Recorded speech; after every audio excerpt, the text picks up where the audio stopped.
Hi, everyone. My name is Tom Cangiano. I am the head of school at GEMS World Academy here in Chicago. And today I just wanted to talk with you a little bit about our remote learning program. We moved to a remote learning platform back in the middle of March when most schools did. But I have to say that our transition was probably a little bit easier, a little bit more seamless than some other schools. And there are a few factors that entered into that ease of transition for us. The first is that GEMS Chicago is part of a global network of schools, and some of our schools in different parts of the world had been going through this process for a few weeks before we actually made the transition. And they shared all of their information and feedback and protocols that they had implemented, which made our transition that much easier. We had an actual handbook that was sent to us that we could modify to our context and push out to our faculty and our parents. So that kind of firsthand knowledge and information about what it was like for other schools was extremely helpful to us as we started to plan for what remote learning would look like at GEMS. The second big factor for us is that we are a pretty tech savvy school. Our faculty are adept at using technology in the classrooms, as are our students, and we also are a one-to-one device program. So the level of technology use and I would say expertise is pretty significant among our faculty as well as among our students.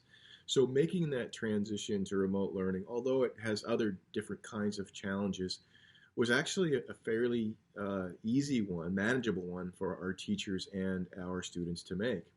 And yes, they've been tweaking things all along and making it better every week. But certainly they had the basics there that allowed them to kind of capitalize on their expertise and knowledge already. And then finally, remote learning really is a very much a community effort. And the first week that we did this, we made a decision to survey our parents, our faculty, and our students regularly. And we did this once a week with our parents. And based on the feedback that we received from our parents, we were able to analyze that feedback over the weekend and to make any modifications or changes to our program the following week. So those incremental changes that we made, that we make, really continue to make each week, have made the program that much stronger. And then finally, we have tried really hard to really understand that providing emotional support for our students and providing a chance for faculty and students to connect with each other is enormously important. So as much as we can replicate those kinds of interactions between faculty and students, we've created ways to be able to do that.